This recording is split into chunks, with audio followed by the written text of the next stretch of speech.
Hello my bookish friends out there, and welcome to another episode of Tristan and the Classics.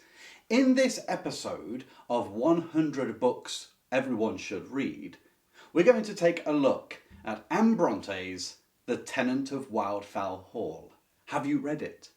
This book, according to one literary critic, sent reverberations through the Victorian world. How and what is the deeper meaning to this book? Stick around and find out. So let's dig in, shall we? Here's a quick quiz question for you. What was Anne Bronte's pseudonym? When she wrote, what was the name she went under? Give yourself a pat on the back if you got Acton Bell. You'll notice that the initials for Acton Bell, AB, are the same as Anne Bronte. So just a bit of trivia. Now, The Tenant of Wildfowl Hall, Anne Bronte's second book after Agnes Grey, was a phenomenal success. I mean, it was gobbled up by the Victorian public. In this book, Anne Bronte writes a critique of the mentality towards the education of boys and of girls and how it affects them in later life. The quote I mentioned earlier at the beginning of this video was from May Sinclair, who was a famous suffragette at the early part of the 20th century. She was a literary critic. She was no literary slouch. She came up with the phrase stream of consciousness, which everyone uses today when talking about books, but it was May Sinclair who actually came up with that phrase. And on top of that, she also wrote plenty of books. She was born in 1863, so she knows what she was talking about when she said when Anne slammed the bedroom door on her husband, it reverberated through all of Victorian England. The Tenant of Wildfowl Hall is considered by some one of the very first feminist novels, because of the stance it strikes out to show the plight of women in Victorian England regarding their domestic life and supporting themselves with work. However, you will often hear that quote about this book, the one about slamming the door and it reverberating through England. It's sort of struck out for women. You will hear that in a lot of reviews, but to stop at just a point of equality of the sexes and feminism would be to grossly oversimplify the weight of this book. In fact, the message in this book goes much, much deeper, and like all classic literature, strikes upon an idea or a subject that is very relevant today, especially if you have children. Let's have a look at the plot, shall we? The heroine of The Tenant of Wildfowl Hall, the main protagonist, is one Helen Huntingdon. And the book is described from the perspective of a Gilbert Markham, who is telling Helen's story in some back and forth letters with a friend. And then part of the book is drawn from Helen Huntington's diary herself. The way the book starts, there is an Elizabethan mansion on the outskirts of a village that is suddenly let to some unknown woman who has a little boy called Arthur and her maid. Well, naturally, in a little village, eyebrows are raised. They want to know, who is this woman? Now, this is scandalous because not only was this scandalous, something you didn't do, leave your husband, it was also against the law in Britain. If you wanted to get a divorce or a legal separation from your husband back then, and you had grounds, so say domestic abuse, or he was committing adultery with somebody else, then you had to go through the due process of law. You couldn't just scurry off and begin anew, even if you weren't to try and remarry again. And so straight away, Anne Bronte makes a little remark about the unfairness of society's setup, that this woman, Helen Huntingdon, who has a drunken and abusive husband, technically can't run away without there being a scandal, despite how scandalous she's being treated herself. So there's that little message. Also, Helen Huntingdon supports herself by painting, and then through her brother, acting as a go-between, she sells her paintings. Now again, because women wouldn't have been able to make much money selling works of art. So she sells it through her brother because it's a man, something Anne Bronte knew too well, hence why she went by the nom de plume Acton Bell, because it was easier to sell if you were a man. So there's another topic in this book that comes up about the inequalities between men and women. But the main thrust of this book, and if you read it, keep this idea constantly at the forefront of your mind, is all to do with how she decides to raise her little boy, who I believe is 5 years old. His name is Arthur Huntingdon. He's named after his father. The story of Helen herself is that she married a man called Arthur Huntingdon, very well to do, got plenty of money, a wonderful house to live in, a great stately home, but he is a dissolute reprobate. He constantly gives in to drinking, he's a fornicator, a gambler, an opium taker, sort of every vice that's around. You pretty much can guarantee that Arthur Huntingdon Sr. has done it or is continuing to indulge in it. Obviously, with that kind of behaviour, he's not a nice character, and he's domestically abusive towards Helen. Not necessarily through physical attacks, but emotionally and mentally, he really gives Helen a hard time. Now, this isn't giving you any spoilers, because that's what you would read on the blurb at the back of the book, that it's about sort of what goes on behind closed doors in Victorian England. And eventually, Helen, as we see at the beginning, has left her husband to turn up at Wildfowl Hall. The critical bit in this book comes in chapter 3. The chapter itself is called A Controversy. Now, what it is Helen has been invited out by the Markham family, invited to join them. But because darkness is setting, she wants to leave the walk and she wants to go home. But instead, Mrs. Markham, the mother of the family, she says, well, why don't you just have a glass of wine? And she offers a bit of wine to the 5-year-old boy, young Arthur Huntingdon. And the boy recoils from it. He doesn't want this wine. And you think, well, why not? Helen herself says that occasionally she'll give him watered down wine for medicine, but it won't do him any harm not to have the wine. And then you get a discussion of perspectives of how to raise a boy and how to raise a girl in the Victorian mindset. And Gilbert Markham, who plays one of the narrators through his letters, he ends up in this controversy with Helen about how she should raise her boy. Now, I'll just open up to a part of this book and read it for you. It's not a spoiler because it comes so early, but I would encourage you to listen to this, because if you go and read it, or you've already read it, this is the idea you must keep in mind. Because this book is so much more than just a feminist book. It's not just to say, strike out for women, or women are treated unfairly. In fact, you would say that in this book, critically, the main victim are little boys. And that's the message that governess Anne Bronte is trying to get across. And how to improve society has to be done through the teaching and training of little boys and little girls correctly in morals and ethics. So let's get into this chapter where it's about the controversy, and you'll see what I mean.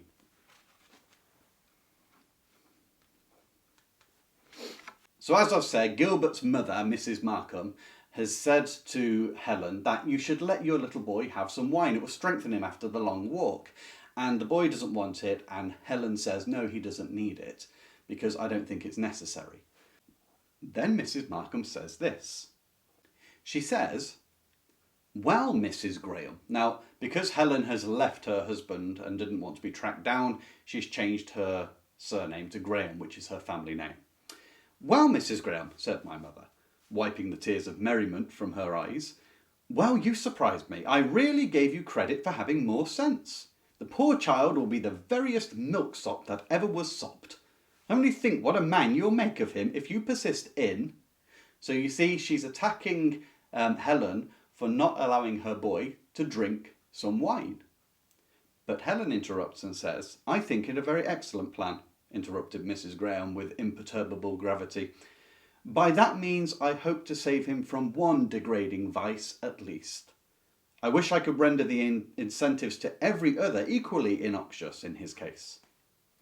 So she's saying, well, I don't think it's bad to make him refrain at his young age from wine, because at least I can spare him the vice of drunkenness when he grows up. And this is where Gilbert Markham steps in, and he says, but by such means you will never render him virtuous. What is it that constitutes virtue, Mrs. Graham? Is it the circumstance of being able and willing to resist temptation, or that of having no temptations to resist? Is he a strong man that overcomes great obstacles and performs surprising achievements, though by dint of great muscular exertion and at the risk of some subsequent fatigue, or he that sits in his chair all day with nothing to do more laborious than stirring the fire and carrying his food to his mouth? If you would have your son to walk honourably through the world, you must not attempt to clear the stones from his path, but teach him to walk firmly over them, not insist upon leading him by the hand, but let him learn to go alone. Do you understand what Gilbert's saying? He's saying, if you're going to protect your little boy as a single woman against all possible vices and temptations, then you're going to turn him into a milksop or a snowflake by today's standards. Now, it sounds convincing on the face of it, but this controversy, you see quite a forceful argument from Helen coming back. Because she says, actually your argument is way too simple. When he's little, of course I want to remove stones and obstacles from his path. How else does he know what is right and wrong? Whereas the idea of the day is basically sort of let boys indulge in the vices, get used to them, and they'll develop the ability to resist them. They'll become virtuous. And Helen's saying, no, that doesn't work. In fact, she says, show me 50 or even 500 men who have restrained themselves from the temptation towards drunkenness, and give me one who has succeeded. She said, should I let my son grow up to be by chance the 1 in 1,000 men that don't give in to drunkenness because they were exposed to it with older men when they were little?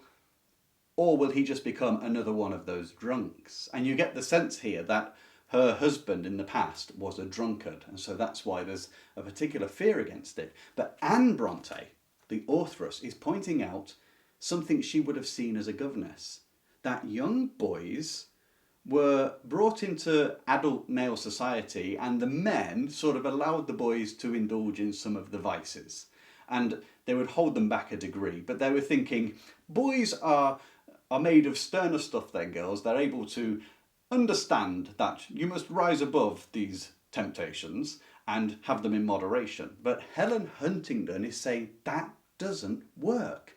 If you don't teach a child what is right and what is wrong, when they grow up, they will actually be turned by the vices towards vice. They won't just miraculously find morals and ethics which rise above bad things. And this goes on for several pages, this back and forth. And one of the things that Helen says, if I can find it on here, after she's been told you can't just mollycoddle him and wrap him in cotton wool, she says, I don't want to. He will have temptations. They'll come along sure enough, because that's how the world is. But that doesn't mean to say that I should just throw him into the lion's den, that I should just give him up to vices. And then Helen asks Gilbert this, after a bit more back and forth. She says, granted, but would you use the same argument with regard to a girl? That they can be exposed to the vices and indulge a bit when they're younger. And Gilbert says, without any recognition of the hypocrisy, the double standard, certainly not. And Helen says, well, why not? Because one of the analogies that Gilbert makes is that if you grew an oak tree in a greenhouse, a hothouse as they called it, and you pruned it and took care of it, it wouldn't be a strong oak tree. It hasn't been exposed to the elements and the rages of the tempest and grown up in the cold. And he's saying this is the same with a boy. When he wants to become a man, he needs to have been exposed to all these travails and dangers and vices and temptations. And that's when Helen says, oh, so that would apply to a girl. He says, certainly not. And she has an argument with him there. And she says, why is that? Is it because girls are so inclined to evil that if you expose them to any temptation, they'll give in? And he says, well, no, I don't think that. She says, then is it because boys are just morally superior than girls? You can expose them to it and they're fine. They can overcome it. You see that Anne Bronte, through Helen, has got a voice which is shattering the ideas of how to train boys and how to train girls. Now, she's not saying that you should train boys to like the way they would train girls, to not show them any vices at all, to never even mention them, because girls, you didn't talk about those things. Helen actually points out that she wasn't taught what real men were like. And because of that, she entered into a bad marriage, because she had never been told about vice and wickedness and terrible, disgusting morals. And because of that, she just married a man who charmed her. So what Anne Bronte, through Helen, is saying is, no, you shouldn't mollycoddle a boy, but neither should you think that from a little age he has the fortitude to stand up against temptation and to learn for himself what is right and wrong. He needs guiding. But neither should you let girls be completely oblivious to the dangers. They too need to be told what's good and bad and what's real out there in life. There is a very reasonable, balanced approach by Helen Huntingdon to the way she sees children. And what I find fascinating is that Anne was a governess, so she would have seen this. She actually sees some of this in Agnes Grey.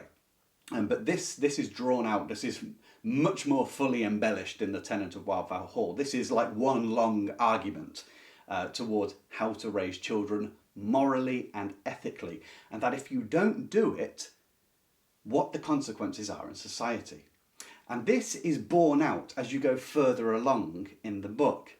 Because after so many chapters, I think it's 16 chapters, it goes from Markham's letters to his friend about this fascinating woman and how he's slowly drawn towards her way of thinking, and he respects that she's not just a shrew, she's not just some insane person with crazy sort of far out ideas, but he sees her as very sensible, very refined, very intelligent and thoughtful. And then she gives him, from chapter 17 on to 44, she gives him her diaries to see what her life had been. And that's when you're taken behind the scenes with Arthur Huntingdon, her husband, and herself. And how she was warned before marriage, but she knew nothing about how wicked people could be, and so she went into this marriage. And you see how it develops.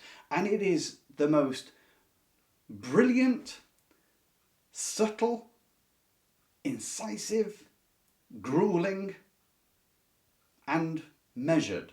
In fact, it's so measured, you could think it as being slow.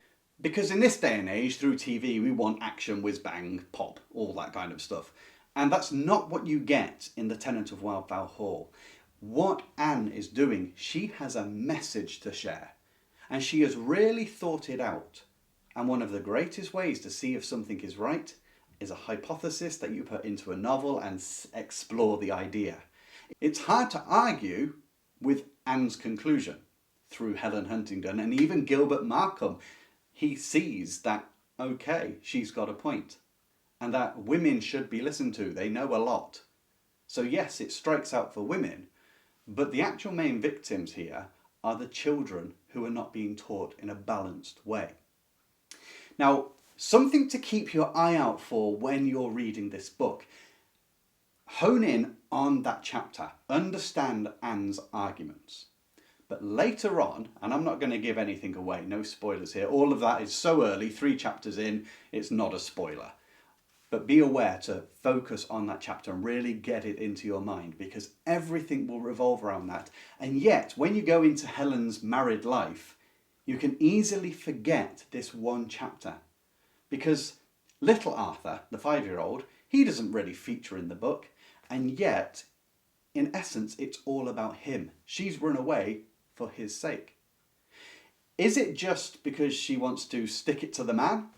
Absolutely not, because something happens in the book, and I can't tell you what it is because it would be a spoiler. Yet it doesn't happen at the end, but you'll be surprised, you'll be amazed at what Helen actually does regarding her relationship. And it's quite a surprise.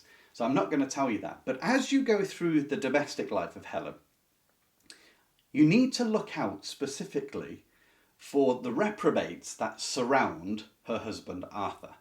You have Lord Loughborough. Now, he is married to a woman called Annabella, who is also constantly at the Huntingdon estate. They come and go through the year and they stay for weeks on end. And they really put on Helen. She has to wait on them all the time. And her husband Arthur expects her to do her duty. Now, Annabella is there, and you see a woman there who she has been exposed to vice and temptation, and you see how she responds. And you've got Helen herself, who never knew about the temptations because she wasn't trained with them, and how she responds. And then Lord Loughborough, you will learn about his past. Look carefully at the past. It's not an accident that Anne Bronte writes for all the men who surround Arthur. She writes how they were brought up, little references. There's another character called Ralph Hattersley and another character called Mr. Grimsby. They all have a certain look on life, but they share a lot of things in common, and their background as they've grown up is also drawn out. And you can see that they're a group of reprobates, and you can see, if you remember chapter 3, the controversy about how to raise boys, you can see that these men have become what they are because of the way they were raised as children.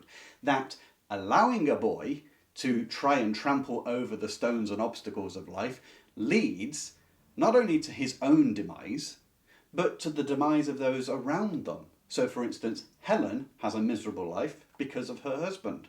You've got Mr. Grimsby, total misogynist. Ralph Hattersley, he just wants a quiet woman who will do as she's told and make him a nice home. In fact, he ridicules his wife to the others because of how much abuse he can give her, and she doesn't say anything back. So there is a huge amount going on here, and yes, you can see why May Sinclair said about Helen when she slams the door against her husband that it reverberated throughout Victorian England, that it struck a blow for women. You can see that very decisively. But to conclude the book there, and to only take that from the book, is to miss the critical part, which is, why do these men get to be so bad in the first place? Consistently. Like, loads of them all end up as gamblers, as drunkards, as gluttons, as drug takers. What is the common denominator? It's not because they're naturally perverse as a sex. And what about girls? Why do they get suckered into relationships? It comes back to chapter 3. Do not lose sight of that one chapter. Now, at the end of the book, stand back and ask yourself, do I agree with this? Is it the case that today we have lots of problems because of the way ones are brought up and trained? Helen makes an interesting comment about schools, which you could say still applies today, almost 200 years later. Another point that may come to your recognition is that while Anne was saying that men and women are treated differently and should be treated the same when you think about it, she doesn't say that explicitly, but it's obviously sort of tacitly implied by the way the book's put together that Helen has such a great argument. It leaves you with the question, what should be done to equalise the sexes? Should girls be brought up the same as boys and go out and indulge every vice and overcome it themselves? Because that's really the way society shifted. Or should it be that maybe boys should turn more to the way girls are raised in the Victorian days, but then that could make snowflakes where they have their hands are held all the way through every problem and mum takes care of it? Or should there be a balance between the two? Not to give in to every vice and whim and desire and indulge in it as if it's, I have one life, let's live it. But to be trained at a young age what is right and wrong, what is good and what is bad, and to fortify children for when they are older to already have sort of a built-in moral code which they can say, no, I won't go down that route, it will lead to calamity, it is wrong. Now, is that something that we see today or not? That's what this book will try and get you to think. Anne had a very clear message in The Tenant of Wildfowl Hall. Now, like all classic literature, it is up to you to engage with the author, but not necessarily to agree, but to listen to the viewpoints of someone who took that much time that they could write a 350-page thesis almost, but it's a novel, on a topic. And let it challenge you. Hear those words echoing through time. Compare that day to our day. Now, are there differences or is much the same? That will all be down to you and how you tussle with Anne Bronte or Acton Bell, because like Helen, it's easier to sell your literary or artistic works if you're a man and not a woman. So see what you think. So have you read The Tenant of Wildfowl Hall? What are your thoughts on it? Or is it a book that you've not read? In which case, let me encourage you to read it as one of the books everybody should read. Well, I hope you've enjoyed this episode of Tristan and the Classics. Leave a comment down below about what you thought of this video if you've already read The Tenant of Wildfowl Hall. What were your views as well? Or has this video made you feel, ooh, I might go and get this book? Just let me know and let's have a conversation down below. Until the next episode, I wish you joy in your reading.